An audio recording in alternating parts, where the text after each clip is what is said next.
It's now my pleasure to be joined by Dave Dalby, running for House of Representatives, District 6, Seat A.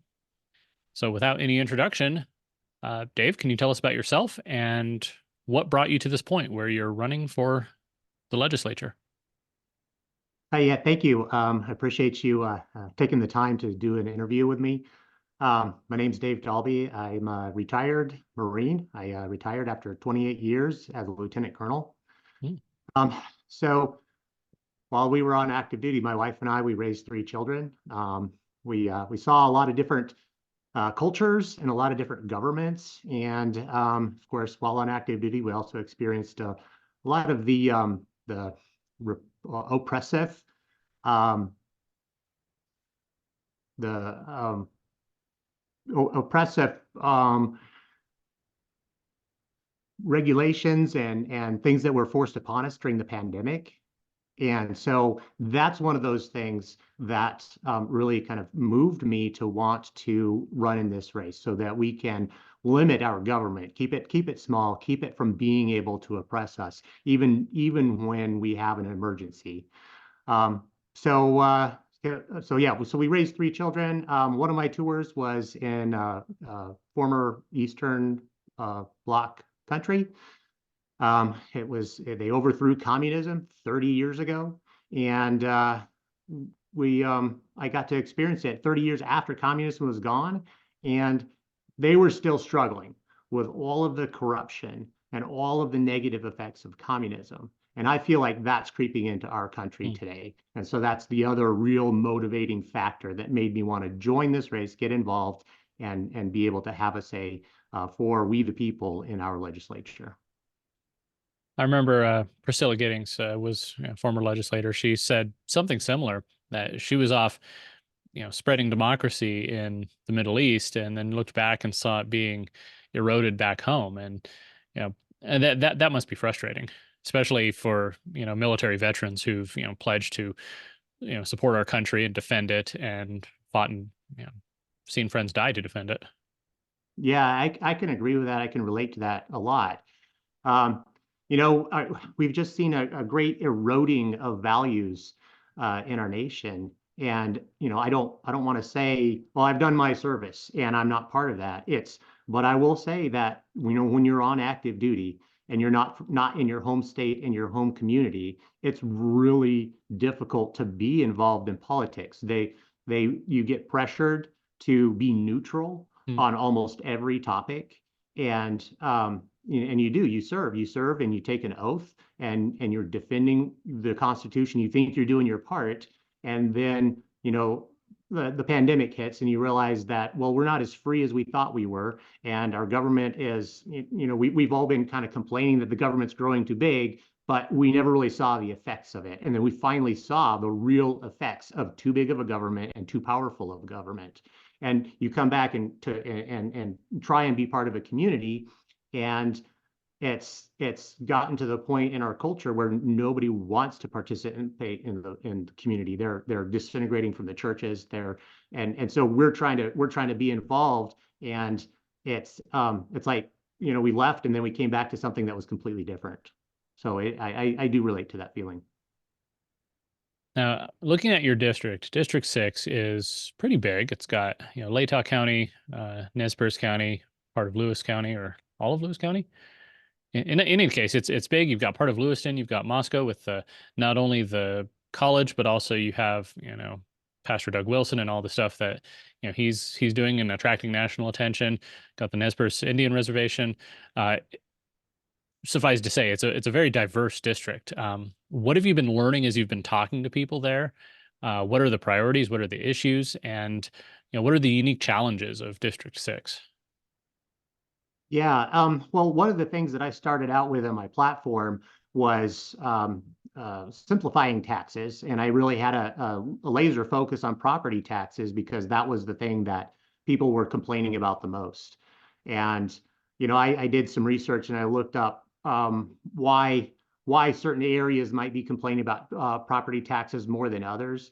And Latah County and Nez Perce County, I think, occupy the third and fourth spots in high taxes Hmm. when you line up all the counties in Idaho. And I think Latah, one of the reasons Latah struggles is because of the University of Idaho. It has a lot of exempt land that doesn't pay taxes, so a lot of that burden is shifted over onto homeowners. I'm just opposed to property taxes in general, especially the way we have them implemented here in Idaho. You essentially pay property taxes until you die. And so you're subjected to the government, you're owed to the government. You can never actually truly own your land. Um, and so it's a wealth tax. Mhm. And because it shifts with the market, and when our market shifts here and we've had market spikes, we have a lot of people who feel like they're being outclassed to be able to own their property. They thought they were going to be in their property until they died, but now they have to downsize and they have to sell off and move somewhere else. And so that's a real problem. I know we have the circuit breaker program, but it constantly requires the legislature to go in and sort of put their fingers in it. It invites the government to put their fingers in it constantly.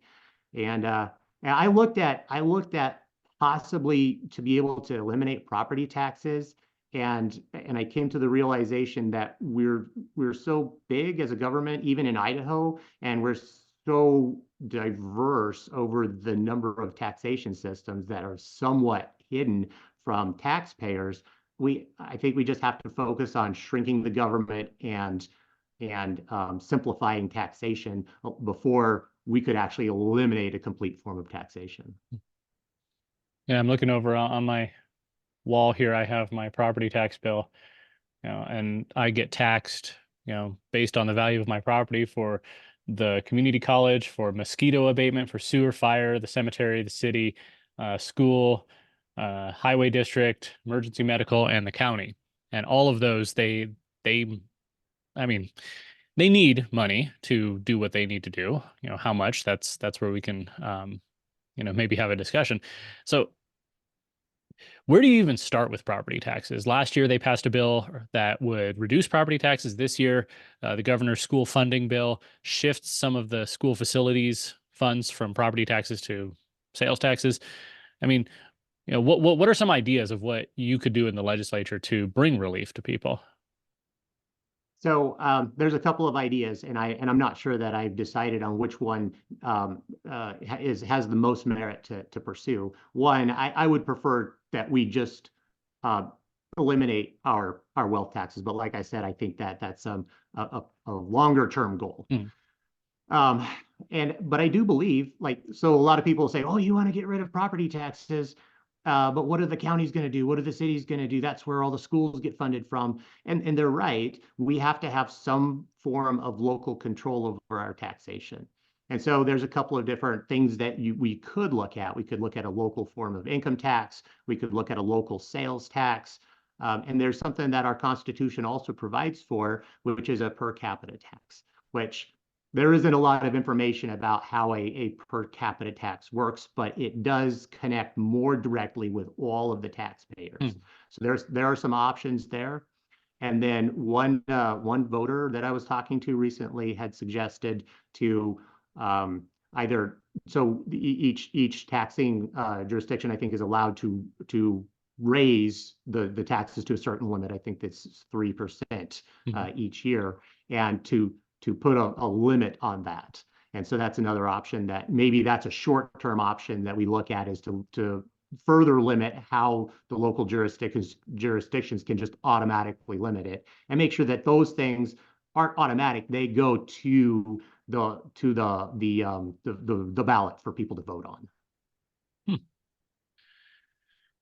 Yeah, it's a complex idea, so hopefully, we can do something. Just looking at your website, some of the other issues you have here, may as well talk about public education too, because that's tied into property taxes. They run their bonds and levies, and um, the public education system. You always hear that there's not enough money, but I'm not sure what enough money would be. So there's all sorts of ideas for how to improve that, but also competition, school choice. Now, obviously, we have school choice in that parents can send their children to public schools, charter schools, micro schools, homeschool. However, people are talking about ideas to make money follow the students. And last year they had a education savings account bill that failed in the Senate. This year they had a tax credit bill that failed in the committee. What do you see as the best option for just the education system as a whole and for school choice, if you would support any of those? Yeah, so I'm a huge advocate for any form of empowering our parents to be able to send their kids to the school that they choose to, and I do believe in the tax money following the child to the school. Um, I think that there's merit in all the different forms, whether that's a savings account or a voucher or a tax credit. Um, I'll probably seek out other legislators that are there, and sit down and have a working group with them and work out a bill and sponsor or co-sponsor it if I have to.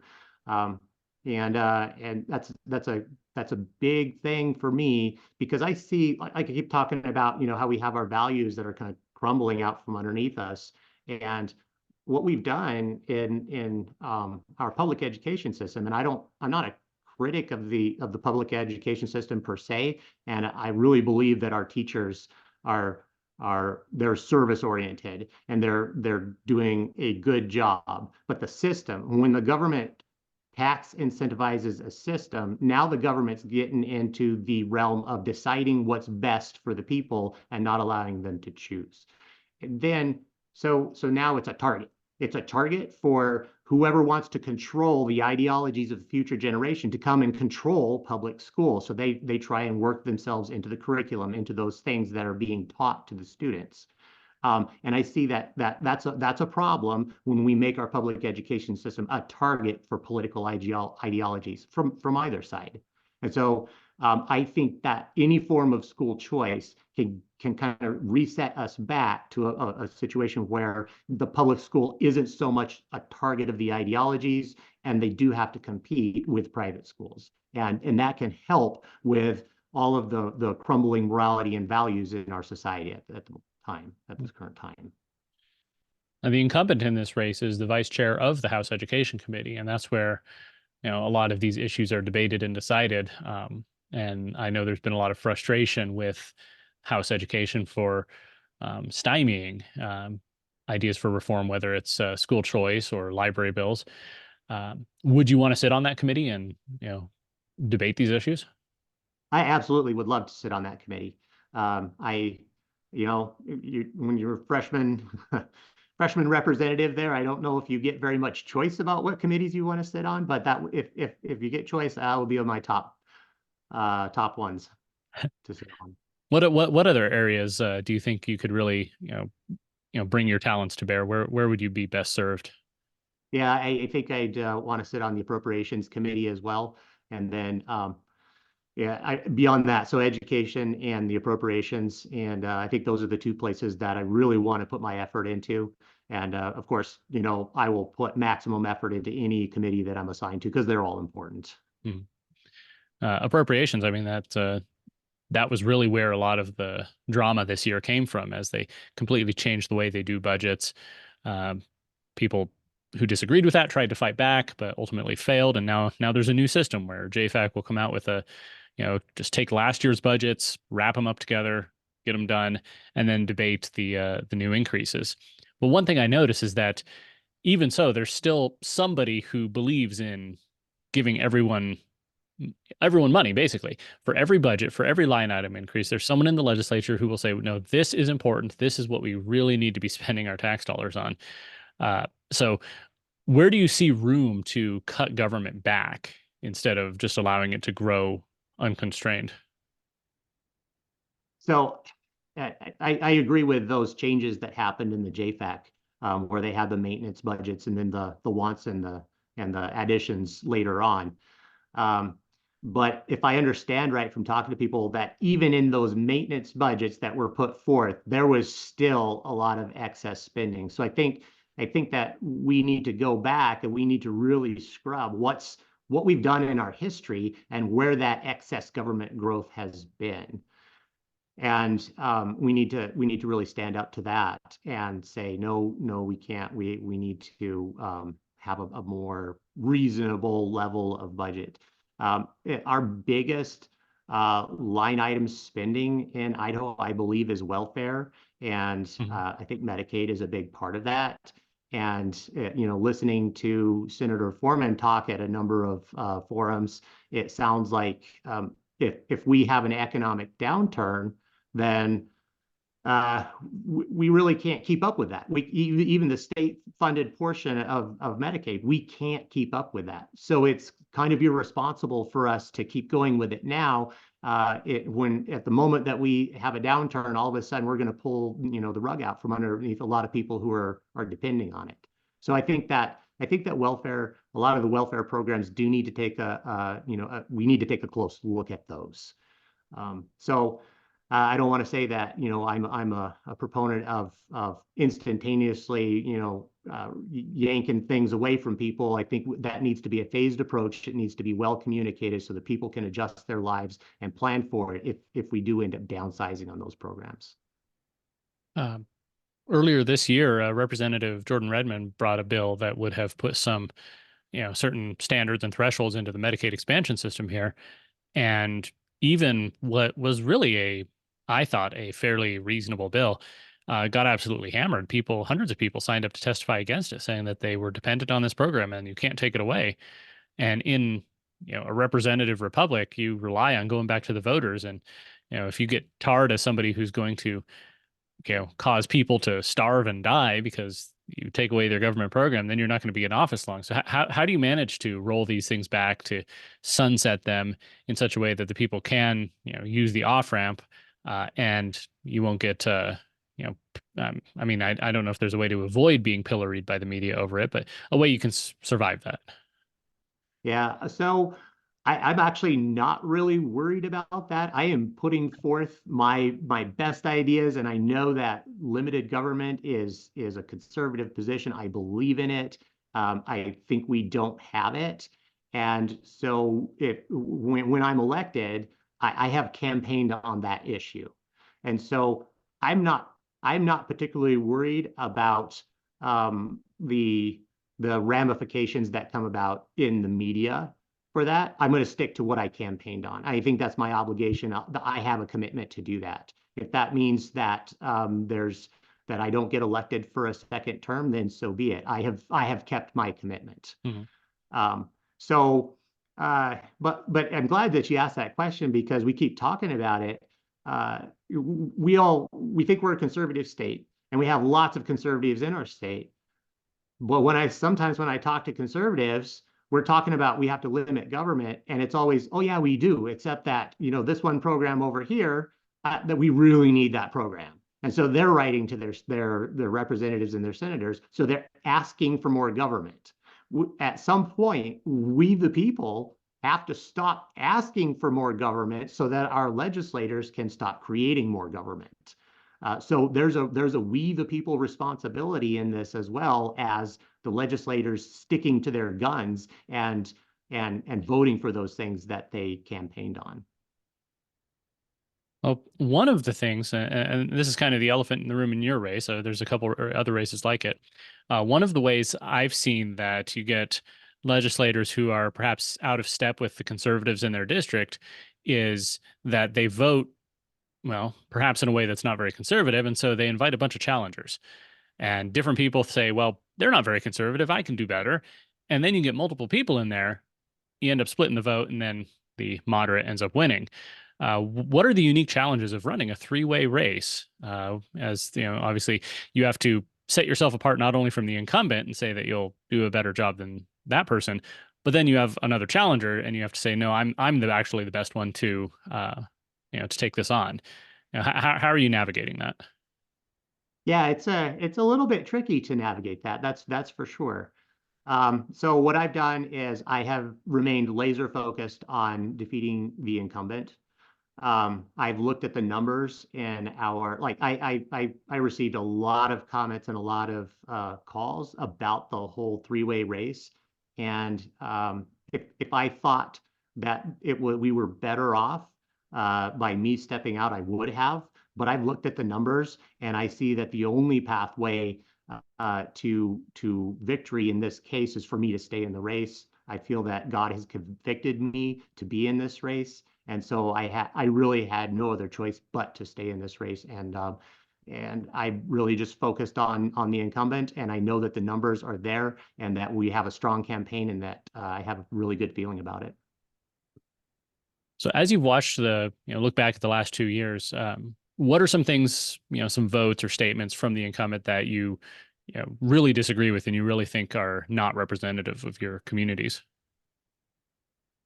So um, I would say that her voting record, and she was censured by the three counties that comprise District 6. And they picked out some of those, conservative bills that she had voted for against the conservative position.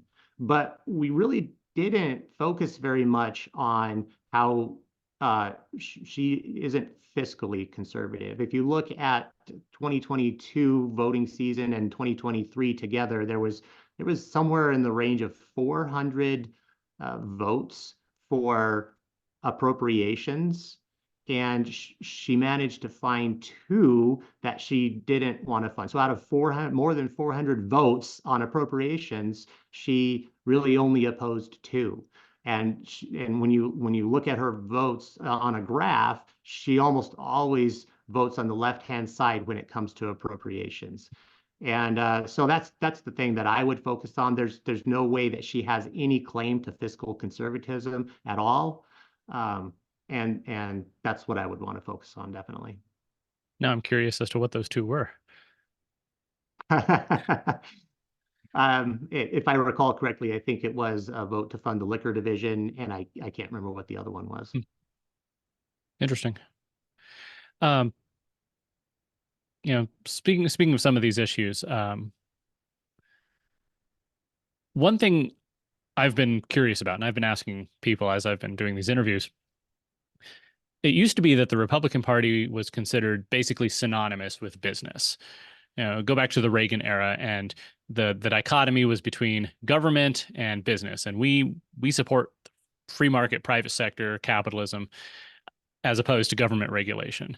Now, over the last 10 years or so, maybe 15, it seems like there's been a divergence where you still have some old guard Republicans who think, business, no matter what, we want to support them, even subsidize them, tax carve outs. Whereas there's kind of a new conservative thinking that, perhaps businesses are too powerful. And you see that with endorsements. Um, there's almost no overlap between the Liberty endorsements, the Freedom Pack, Citizens Alliance, Stop Idaho Rhinos, all those guys, and the business community, whether it's the IACI or the public sector unions or the Farm Bureau folks. There is some overlap with that one, actually. Anyway, my point is, how did this happen? How did we get this split within the right? And how do we go forward and maintain relationship with the businesses that, make stuff and employ our people without letting them be too powerful and too influential over our government? Yeah, I'm not sure that I can answer how did it happen, but I'm seeing the same thing that you're seeing where there's split where, and I'm definitely on the right side of that graph. I don't believe in subsidizing businesses. I believe that what we can do for the government is get out of the way of the private sector. So anything that is a stumbling block for an industry or a commercial sector or private business, but we need to take those things away. If it's unreasonable and it's hindering their business, we need to get out of the way of that. I think property rights, especially for farmers and ranchers, where I mean, we just had a bill come through in this session, the Ag Land Protection Act, where it's trying to defend the property rights of farmers and ranchers to be able to work on their land. But then we asked them to get into a 20-year contract with the government to preserve that land. I don't understand why we had to have that compromise in that bill. Why don't we just give them the rights to their property to be able to work on their land and stand by it? So that's an example of something that I would want to fight for, that is related to business and industry, and I think that they would appreciate that. I don't believe in subsidizing. If we're putting government money into something that's helping an industry to avoid a natural risk of their industry, I think we need to stay out of that. We need to let the industries manage their own risk. So I might go back and forth on whether the big businesses appreciate that or not, but because I'll be for some things and I'll probably be against some things, and so yeah, I'm not sure where all the endorsements might fall out when I manage to ever get any. Yeah, sometimes some folks I've talked to about how the endorsements are done. It sometimes it just doesn't make sense. But Yeah, I don't want to. I'm you, sorry, I don't want to indicate I don't have any endorsements, but I certainly don't have any from any PACs. yeah, and oftentimes, you always have to ask, okay, who's doing this and why are they doing that? What are they looking out for? What are they hoping to accomplish? That's one reason why I'm just having conversations with people instead of trying to do endorsements, honestly. Um, it, it it becomes a minefield. Based on what you said, I assume you wouldn't have supported something like the launch grant, eight thousand I would, dollars for high school graduates to take to trade schools or workforce training. yeah, I would not have supported the launch grant. I do believe in education, but at that point, I think that we need to let the private sector drive the market on that. It's beneficial for people to be in those programs, and it's beneficial for students to and families to be able to fund their children to get through those education programs. It's beneficial for businesses to create those incentives in the private sector without having to have a government handout for it. So no, I would not have supported Yeah. it. Unfortunately, it seems like a lot of businesses, they made the financial calculation that they're better off spending money on PACs and lobbyists and donations to candidates who then turn around and pass something like that. And then they don't actually have to pay for training their employees.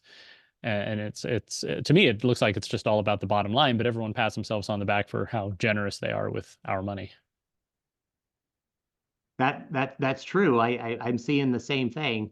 Um, and if you're a business, you're going to take the route I think that allows you to be able to get to your mission accomplishment the best way.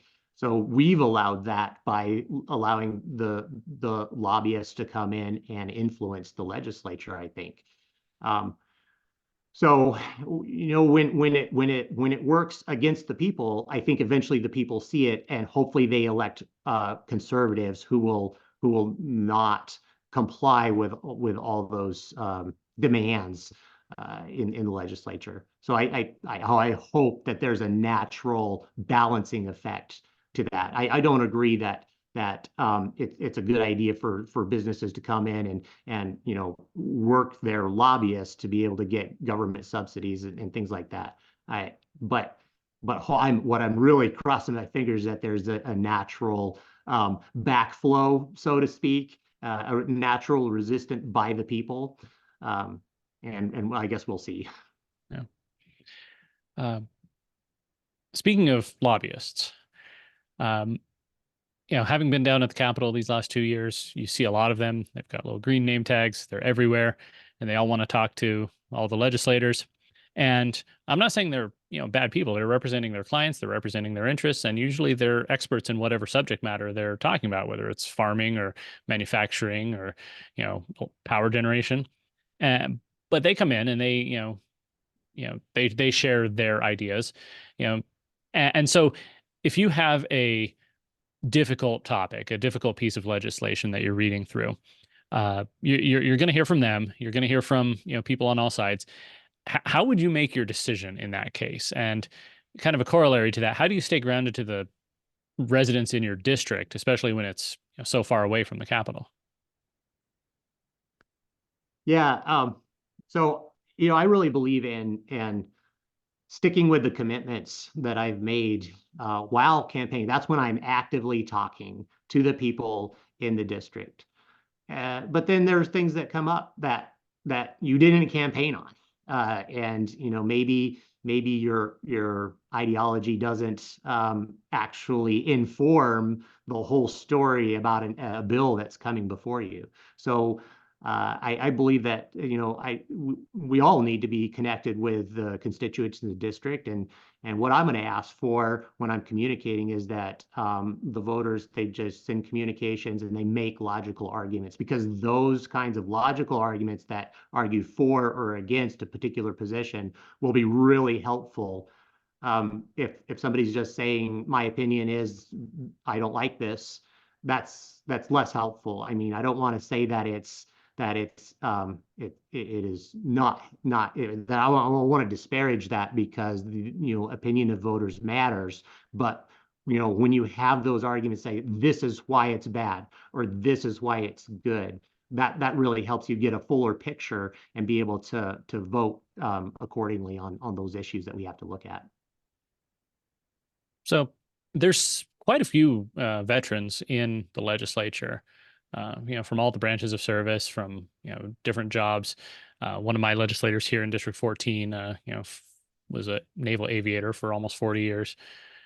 And so that each of them brings a very different perspective and experience. So what about your career in the Marine Corps really, I do you think informs how you would approach the job of legislating? But I think one of the strengths that I've gained from my experience is just being very analytical and getting to the bottom of regulations and directives. I had to spend hours upon hours upon hours reading regulations, figuring out what they're supposed to say. And then, I had several jobs where I actually had to rewrite the policies and directives at quite a high level. And so it's given me really pretty good reading skill for these things. I can figure out pretty quickly what something's supposed to say, unless it's really so complexly written that um, you can't even piece it together. But that's my strength, and being able to get to the bottom of factual data. Um, I think that's another skill that I can bring to the table when it comes to writing legislation and writing laws. I've got just a lot of experience at that, so that's probably where my strength is going to be in that job. That's interesting because a lot of, obviously you're drafting bills, you're voting on bills, you got to figure out exactly what they say. There's been several times where I've read a bill and I think, oh, that sounds reasonable. And then someone points out some little quirk of wording that, oh, that's actually going to do something very different than what you expect. And so having, and oftentimes, if a legislator doesn't catch that, then they're really at the mercy of the legislative service staff or, other people who are paying closer attention. So having very close eyes on that is important. Um, Couple other issues that Yeah, definitely. okay, yeah, a couple other issues that were contentious this year. Illegal immigration, that was a big debate, especially in really the communities that are really dependent on agriculture. Anytime the topic came up, they said that if you restrict immigration or deport illegal aliens, then you're going to crash the economy and we're not going to have any food to eat. And it would be a big disruption because there are industries now that rely on migrant labor. And so there were questions of should we, what should we do with the people who are here illegally? Should the federal government get more involved and streamline the visa process? What are your thoughts in general on that, and where would you go in the legislature? Yeah, well, I think it's a huge risk inside our whole country, not just in Idaho, that we've let the border be completely porous and let the illegals just flow in essentially. Um, I I think that it's a problem that we've got the that we've got so many industries that they claim to be depending on the migrant labor, not just legal migrant labor, which I would have no problem with whatsoever, but with this illegal. If you're against deporting illegals because of the labor issue, I don't understand why we can't enforce our laws uh, and and make sure that we save those jobs for our own citizens. If we could roll back some of the government handouts that are keeping people from joining the workforce, maybe the industry wouldn't have that problem of labor shortage. It just it really surprises me. I don't know, surprise is probably not the right word, but I just have a feeling we have the labor that we need inside our own state. if we just have the motivations to get people to join the workforce. And I'm fully on board with legal migrant labor, if that solves their need, but we have to stem the illegal flow. It's bringing too many other bad things with it, with the crime and the fentanyl problem, and it's a whole population that's out there that is subject to human trafficking. They're essentially victims, is what they are. And anytime that we're proposing to keep that going, we're just creating more victims of that horrible practice. Speaking of contentious issues, abortion. Uh, 2 years ago, the Supreme Court said that states can decide, and Idaho decided, and it's mostly banned, although there's still a few exceptions. And I'm sure there's all sorts of after you know morning after pills coming in through the mail. Uh, However, it remains a contentious issue. And I know I was just reading that in 2 years, for the 2026 election cycle, some groups are going to try and put abortion on the ballot. And so the debate is going to continue. So I guess a two-part question: what do you think of our current laws? Should they be left the same, made more strict, loosened up? And how do we prepare for the debate that's going to be here in the next couple of years? Yeah, so I'm definitely pro-life. Um, and that comes from a lot of things. I was raised in a Christian household where we had a culture of life, and of course, I spent 28 years in the Marine Corps, and we were defending the Constitution, which is all about life, liberty, and property. And uh, the current laws, I support the current ban, and I will do everything to keep it in place. And I think that we've done a good job. It's like stopping the bleeding in this kind of the symptomatic, this reprehensible practice that's become symptomatic in our society. I think the next thing that we need to do is just like the Republican platform calls for, we need to strengthen the clarity in the Constitution in order to be able to protect unborn life. And I'm for both of those. I will defend the current law, absolutely, and then I will vote to put things on the ballot for the people to change the Constitution in order to be able to protect the unborn life. Um, and I guess the other issue that is always talked about in Idaho, every conservative or every Republican in Idaho says, pro-life, low taxes, and pro-gun. What's your perspective on the Second Amendment? Obviously, I assume you support it, but the devil being in the details. What do you think about things like red flag laws, background checks, you know, accessories and ammunition taxes and bans, um, as well as the recent issue where cities were uh, essentially leasing out public land for events, and then the private company that ran them was restricting firearms? Yeah, so I'm definitely a supporter of the Second Amendment. Um, I, uh, I am against the red flag laws. I am against any kind of a policy that creates a gun-free zone with very limited exceptions that like in courthouses, and that still makes me nervous.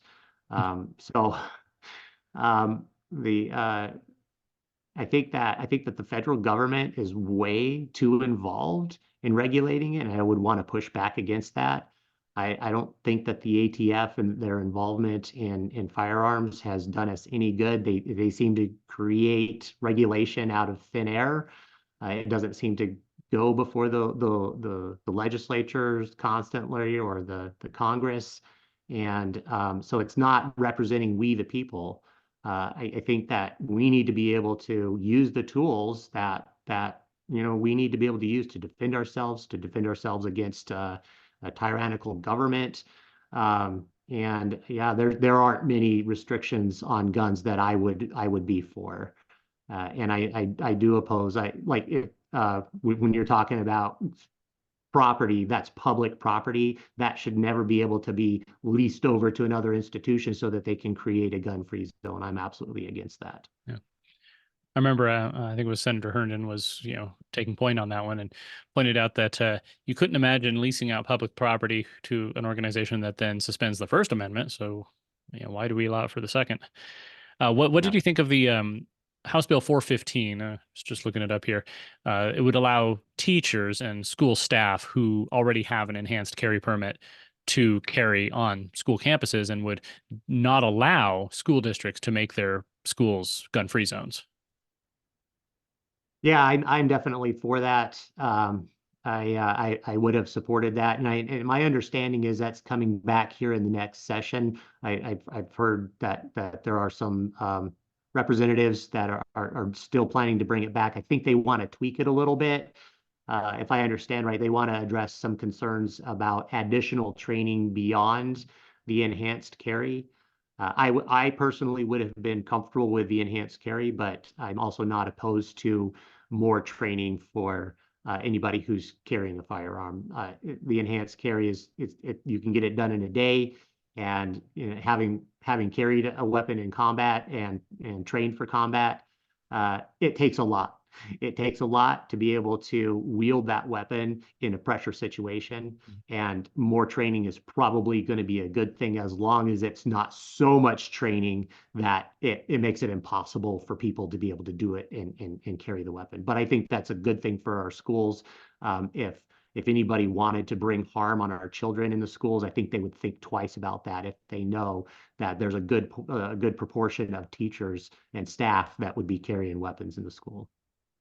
Yeah, it's interesting to see the divide on guns between, generally left and right, in that, I think you and I would agree. We see something like a school shooting, it's horrific tragedy, awful, evil, and we think, well, if there were more people there, more good people who were armed, then they might have been able to stop that. Whereas the left looks at it and says, that's awful. We need to make sure that those people couldn't have gotten guns. And I don't know. Well, I don't understand it. yeah, I don't understand it either, but I do know that it's just absolutely impossible to prevent all the bad people from getting guns when they want to wield harm on other humans. It will still happen, and I think there's that second order effect that we have to look at. That if it makes somebody think twice about even going into that situation, it may be that by teachers carrying, they could have stopped it, but it also may be that by teachers carrying, nobody ever came into the Yeah. school to do harm in the first place. And those are things that are never going to be recorded in statistics. How many shootings have been prevented because the shooter just decided not to do it? Right. You're absolutely right. So I appreciate your time. Uh, as we wrap up here, are there any issues that I haven't covered that you want to talk about, or just closing thoughts? No, I mean, I think you hit all of the issues that are on my mind. Um, maybe we didn't touch on, or maybe we did. I can't remember the pandemic and some of the things that happened. When we have people that we have churches being shut down so that they can't gather together. There's nobody sick there, or there's nobody there's no reasonable effort for anybody to be quarantined. I think that was an affront to our First Amendment rights, and it's just wrong for the government to come through and say everybody has to lock down and limit the size. That's stomping all over our right to assembly. And I would definitely want to look at ways that we can prevent that from happening in a future pandemic, or using a future emergency state to be able to put controls on people. The government's role, I think, in that situation is to assess the risk and educate the people on how they can protect themselves, not to force them to adopt any particular kind of protection. And I think that we had a lot of people that were coerced into taking this vaccine really against their will. And I'm completely against that. Everybody should be able to take a vaccine. if that's what they want to do and that's what they believe is the best thing for them. But for us to have all of our businesses, take it's your job or the vaccine, that's just wrong. And I think that we need to stand up against that.